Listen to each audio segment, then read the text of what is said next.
Com a batuta como extensão do corpo, o maestro transforma o silêncio em melodias. Cada gesto seu é seguido com precisão pelos músicos.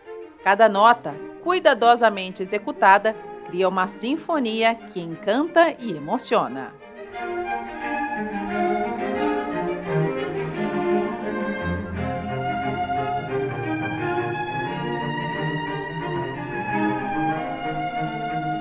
E o programa número 50 do Entrevistas tem um convidado muito especial. Ele é maestro, regente, compositor, arranjador, multi-instrumentista e educador musical.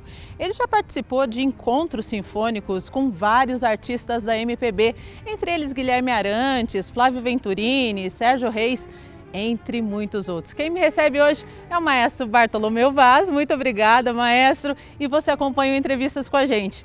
Estamos num lugar aqui que eu consigo ver São José ao fundo e eu quero começar com uma pergunta. O bom filho a casa torna. Você que conheceu tantas cidades, o que te trouxe de volta para São José? Então, eu tenho uma grande paixão por São José, né? Assim, a minha família toda tá aqui, a minha raiz toda é joseense, né? E apesar de sair por aí, eu sempre retorno a casa. Aqui em São José, você começou sua formação, eu sei que o maestro é de uma família de músicos, isso de certa forma te incentivou a entrar nessa carreira musical? Foi, sabe, quando eu percebi eu já estava fazendo música, não tive muita escolha, né? A minha família, como você falou, é de músicos, né? E logo cedo, desde muito jovem, eu comecei a praticar. Quando eu vi, eu já estava tocando com meu pai na noite, meu pai tinha bandas de baile, né?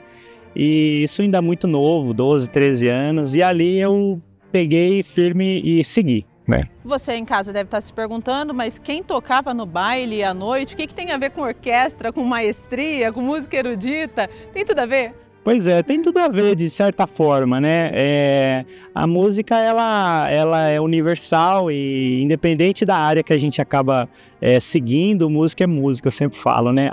Nós temos 12 notas musicais e as 12 notas fazemos qualquer tipo de música, né?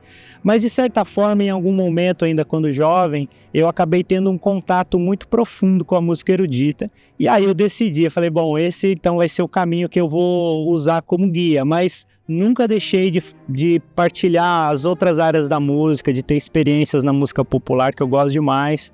Então, assim, são duas áreas que me tocam muito. Aliás, uma curiosidade, parece que esse contato com a música erudita foi meio que num sonho, estava ali assistindo televisão, meio sem querer, e viu, acho, num programa de televisão, foi isso? Exatamente. Era uma madrugada, tinha o programa do Jô, e eu lembro que eu estava já pegando no sono, e aí o Amaral Vieira, que é um pianista brasileiro super conceituado, ele começou a tocar Vila Lobos no piano, né? E eu acordei com eu já estava dormindo, né? Mas a TV estava ligada, e eu falei, meu Deus, que música é essa? Eu era bem novo ainda. E aí foi ali que eu falei, não, eu vou realmente seguir na música erudita, que é a minha paixão, né? Foi a visão, né? Recebeu a visão no meio da noite, a televisão, como sempre, fazendo sempre esse bem para as pessoas, né? Maestro, nesse pouco mais de 20 anos de carreira, você já recebeu alguns prêmios, honrarias e reconhecimento. 20 anos, super jovem. Como que foi receber esses prêmios? Quais foram eles? Conta pra gente. Foi muito bacana, né? Quando a gente recebe o reconhecimento, a gente fica realmente feliz, né? Mas é um fruto do trabalho que a gente faz, né? Sempre visando também passar para as pessoas que estão vindo, né? Conhecimento, ajudar na formação, ajudar a levar música para as pessoas, né? Que eu acho que essa é a grande missão do músico, né? Na sociedade. Eu sempre falo, vamos entregar aquele remedinho para a alma das pessoas, né? E eu fico muito feliz com isso, né? De ver que as pessoas, de alguma forma, são transformadas, seja assistindo um concerto, chegam para mim, às vezes, emocionadas, né? Ou seja, quando eu vejo um jovem que poderia estar indo para um caminho, às vezes, até ruim, mas que ele encontra na música uma forma de se expressar e de fazer a diferença na vida dele. Então, são essas ações, assim, que para mim são muito importantes, né? E acabam, de alguma forma, refletindo nesses reconhecimentos, né? Então, por onde eu andei, por onde eu já andei, eu sempre costumo ser reconhecido, fico muito feliz. As cidades que ele passa sempre tem honraria. Olha só, estamos num ambiente escolar, estamos numa universidade aqui em São José dos Campos. Maestro, vamos dar uma volta por aqui, porque agora eu quero falar um pouquinho sobre a formação do maestro e eu vou te convidar então para a gente andar e explorar um pouquinho esse ambiente e você vem com a gente.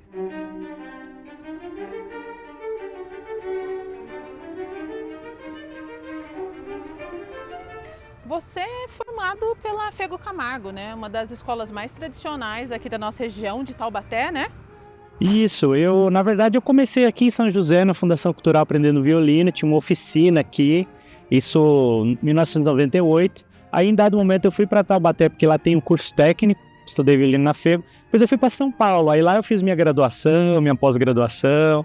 Atualmente sou aluno de mestrado na Unesp, né? Chegou a estudar fora do Brasil ou ainda não? Tive algumas oportunidades para Finlândia, para Itália, né? Mas de cursos rápidos, né? São cursos de masterclass. Inclusive, o Bartolomeu foi aluno do Roberto Tibiriçá, um dos maiores nomes do cenário nacional, já recebeu o prêmio de melhor regente orquestral, ocupa a cadeira de número 5 da Academia Brasileira de Música, né? Além do Roberto Tibiriçá, você teve outros professores, assim, mestres, né? Sim, eu viajei o Brasil inteiro, estudando em cursos importantes para a área de regência. E aí o Tibiriçá foi um desses professores queridos dos quais eu tive, mas também eu fiz aula com Isaac Karabichevski e atualmente eu sou aluno do professor Cláudio Cruz, do maestro Cláudio Cruz. Como que foi ter aula com esses mestres?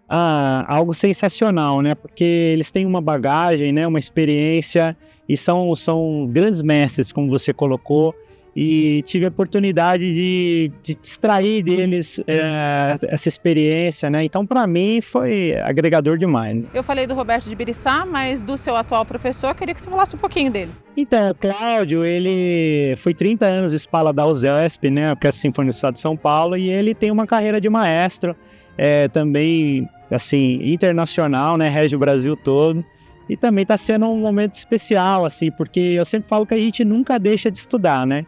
E agora, nesse momento que eu estou um pouco mais maduro, eu já estou nos meus 40, um pouquinho mais maduro e tá tendo esse contato, está sendo muito especial. Aliás, sobre estudo, nós vamos falar mais um pouquinho no próximo bloco. Você não sai daí que é daqui a pouquinho.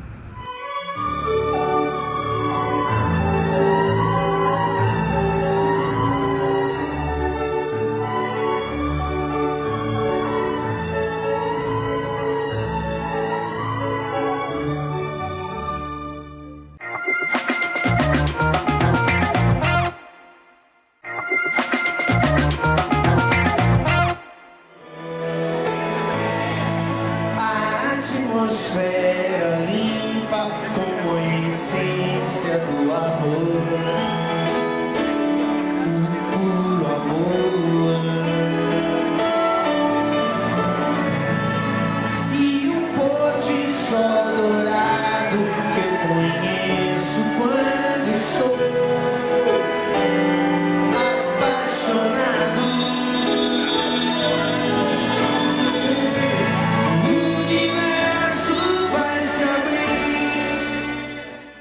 De volta com entrevistas, hoje nós estamos com o maestro Bartolomeu Vaz.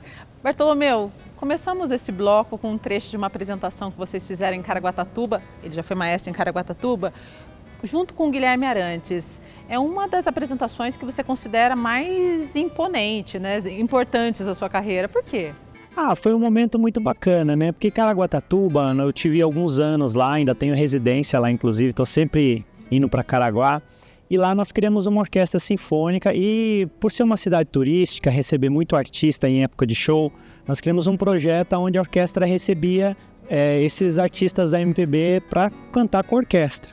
E o Guilherme, ele é um cara muito legal, né? E a gente teve uma simbiose muito boa ali na construção, fizemos todos os arranjos, eu fui na casa dele, né? Tive um momento ali para a gente criar essas coisas juntos.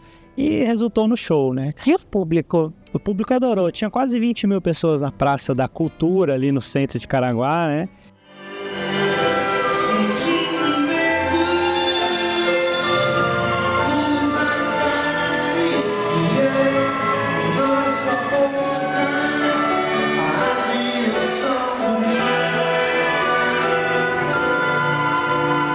E para a orquestra também foi uma experiência maravilhosa para aqueles músicos que estavam ali também.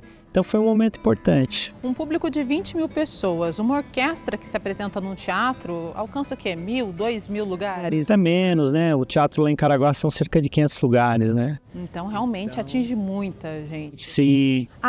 O fato de unir música popular com música erudita acaba atraindo mais pessoas? Com certeza. E atrai o público que não conhece a música erudita por um viés mais íntimo. Então ele vê, poxa, uma orquestra tocando com o Guilherme Arantes, né? Que legal, eu gosto tanto dessa música e com a orquestra ficou tão bonito, acho que eu vou lá assistir o concerto da orquestra no teatro, né? Então assim, você acaba formando público também, né? Você já regeu a orquestra misturando música clássica com baião, com rock, tem diferença? O que você sente quando você rege aí num lugar que tem essa mistura toda? Sim, eu gosto bastante, né? Como eu falei para você no começo, eu também tenho essa vertente popular, né? Então, assim, são misturas que funcionam super bem, né? O rock, o ano passado aqui em São José nós fizemos também uma mistura de música clássica com rock. Fizemos com o cantor do Radiotáxi, o Maurício Gasperini. Então, assim, foi sensacional, sempre funciona bem.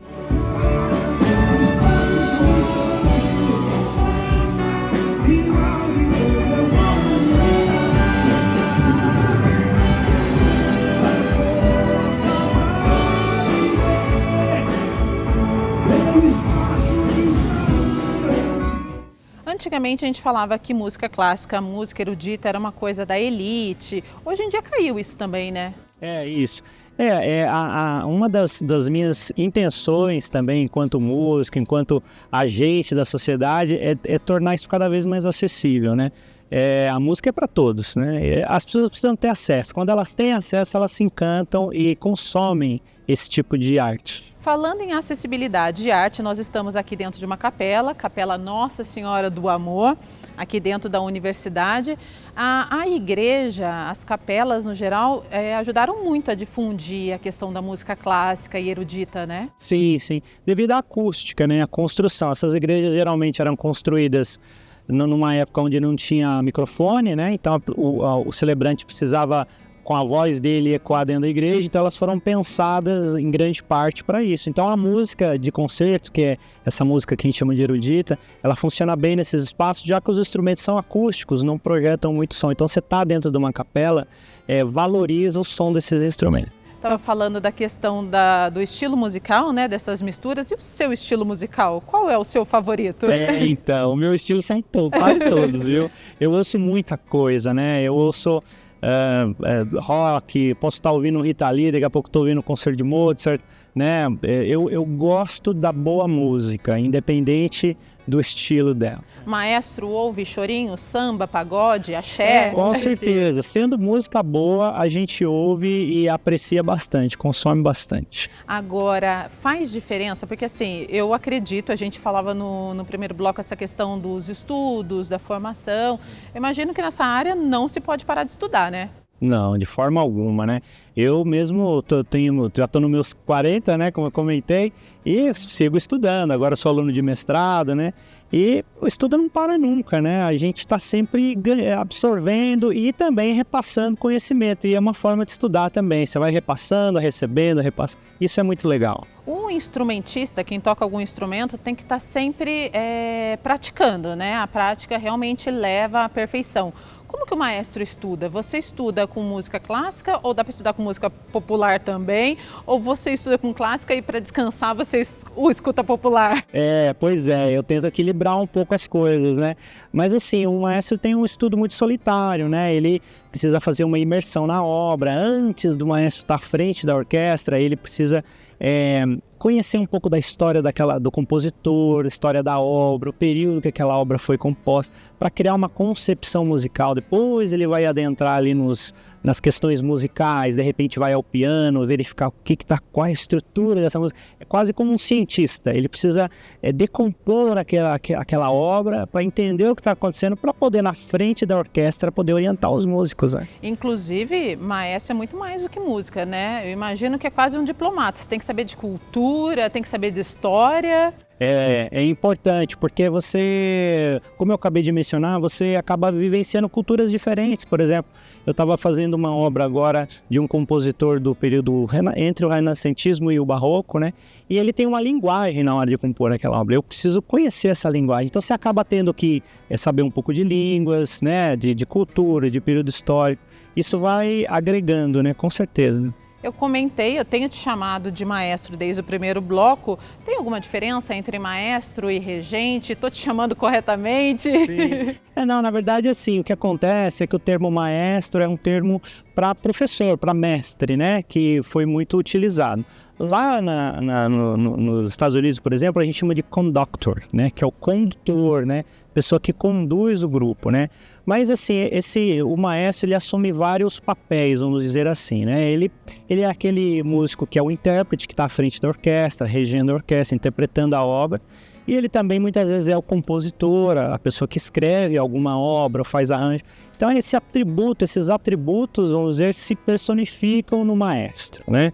Então, na verdade, não tem erro, né? O regente, quando está à frente da orquestra, ele é o regente, né? O condutor. À frente da orquestra, regente. Aqui com a gente, maestro. Como você achar conveniente. Bartolomeu Vaz. Bartolomeu, vou fazer o seguinte, uma rápida pausa. A gente vai, bem rapidinho, tá? No próximo bloco, eu quero que você fale um pouquinho sobre o seu projeto. O maestro Bartolomeu Vaz conduz um projeto aqui nessa universidade. Eles fazem um ensaio aqui de orquestra comunitária. E daqui a pouquinho, no próximo bloco, eu quero saber mais sobre ele. Combinado? Combinado. Não sai daí, hein?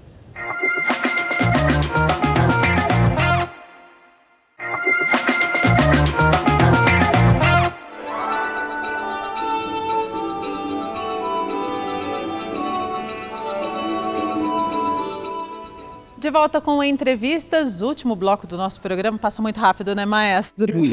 Maestro Bartolomeu Vaz, estávamos no segundo bloco, lá embaixo na capela, onde vocês se apresentam. Agora a gente subiu para o local de ensaio. Aqui você ensaia com a sua orquestra comunitária. Exatamente, é nesse espaço que nós realizamos ensaios, tanto da orquestra comunitária quanto da Big Band, que nós temos 2 grupos agora na AFAM.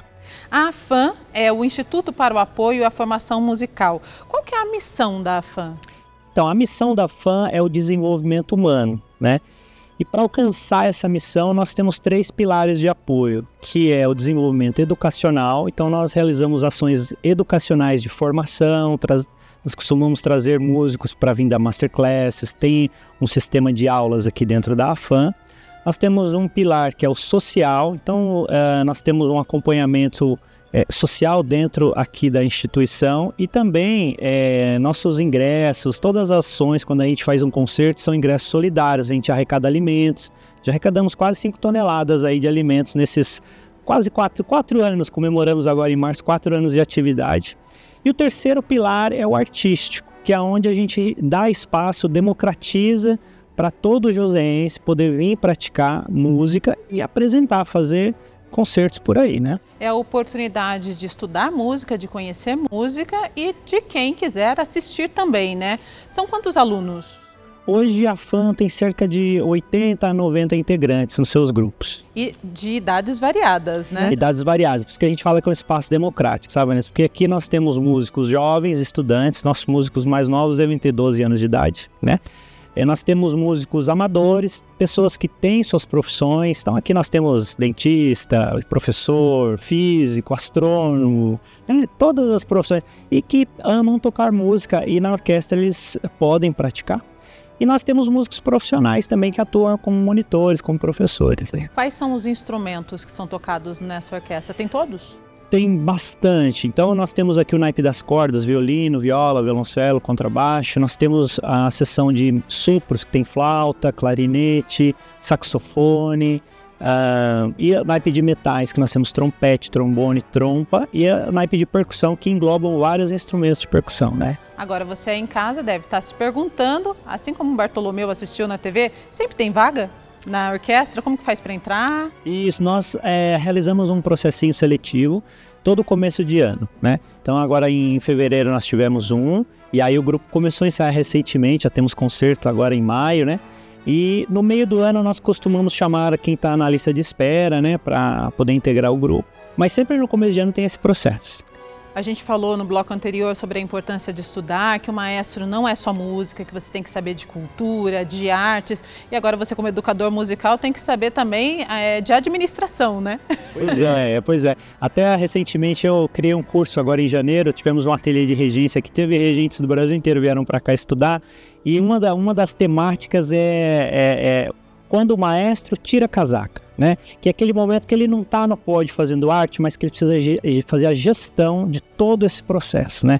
Então o maestro, ele é realmente também um gestor, ele precisa ter essa habilidade. Como que vocês, maestros, regentes, conseguem identificar uma pessoa lá no meio da orquestra, no meio daquele monte de instrumento, alguém que esteja fora do tom? Então, muito interessante. O que acontece é que tem uma condição humana, que tem pessoas que nascem com ouvido absoluto, que é essa condição dela ouvir uma nota qualquer e sem precisar conferir em algum instrumento, ela sabe qual a altura daquela nota, né?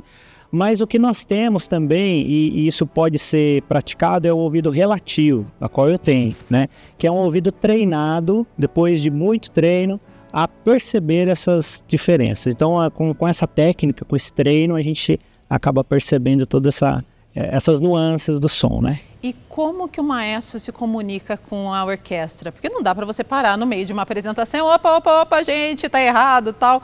Como que você se comunica? Isso. O trabalho do maestro é no ensaio, né? Então, todos os códigos acontecem, são combinados durante o ensaio, né? O maestro, ele usa a mímica, ele usa o gesto. O movimento do maestro é o que vai identificar as situações musicais. E os músicos já vão ficando treinados, alguns vão anotando alguns detalhes, de forma que quando chega no concerto, tudo isso já foi preparado, né? Então o maestro não vai precisar parar para arrumar nada ali. Agora, tem maestro que realmente se empolga e coloca toda a força no corpo, sua e faz expressões e tal. Isso daí é uma característica ou realmente você está tão empolgado que você não se importa com o que está acontecendo ali, você só desenvolve? Tem que encontrar esse equilíbrio, né?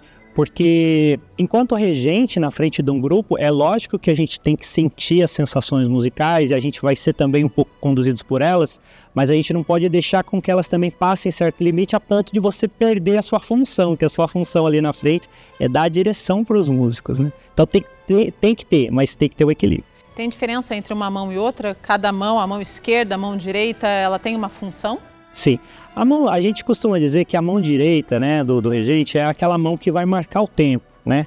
A gente fala que é a razão, né? A parte métrica, ele está marcando ali. E a mão esquerda é uma mão que a gente fala que é uma mão da emoção, onde ele vai, então, sugerir algumas coisas. A mão direita está trabalhando, a esquerda está acompanhando, colaborando com a mão direita, né? Mas nunca é suave desse jeito, né, gente? Quem já viu uma apresentação? Sim. Você falou da diferença de regente, de maestro. Você já escreveu alguma obra? Ah, sim, eu tenho algumas obras escritas, sim. Inclusive, a orquestra já andou treinando algumas coisas, né? Tem algumas coisas já. Mas pra gente encerrar, você sempre comenta, você costuma dizer que a música é um alimento para a alma, é um remédio para a alma. O que você quer dizer com isso? O que eu quero dizer é que a música é esse lugar que faz com que nós, seres humanos, possamos sair do operacional. O que é o operacional? O operacional é eu tenho que pagar contas, eu tenho que acordar tal horário, eu tenho que cumprir isso, eu tenho que fazer aquilo, eu, de repente, me desentendi com alguém, existe um conflito. E a música, ela entra como um acalento para a nossa alma, um momento que a gente pode transcender. Quando você ouve uma música, você de certa forma sai do lugar que você está, você pode ser transportado para um outro ambiente, ressignificar o passado, lembrar de alguém, ou mesmo num churrasco dançar, porque a música também é para isso, né? Então eu quando eu falo desse remédio para a alma, é isso, é essa possibilidade da gente transcender aqui o nosso mundo sensível. E como que está a alma do Bartolomeu Vaz nesse momento? Muito feliz aqui por estar participando e muito grato por tudo, sempre. Feliz eu também estou e dessa forma eu encerro a entrevista de hoje. Maestro, obrigada, viu, por receber a minha equipe aqui nesse lugar tão importante para vocês. Sim, gostaria de agradecer o convite e também agradecer a Univap, que é a nossa parceira do Instituto Afam, que recebe esse projeto. E um grande abraço a todos. E falando em agradecimento, é claro que eu quero agradecer você que está aí do outro lado da telinha. Muito obrigada pela sua companhia em mais uma Entrevistas. Eu te espero em nosso próximo programa. E até lá, você sabe, né? Pode nos acompanhar em nossas redes sociais, pelo Instagram e também no YouTube da TV Câmara. Tchau, tchau.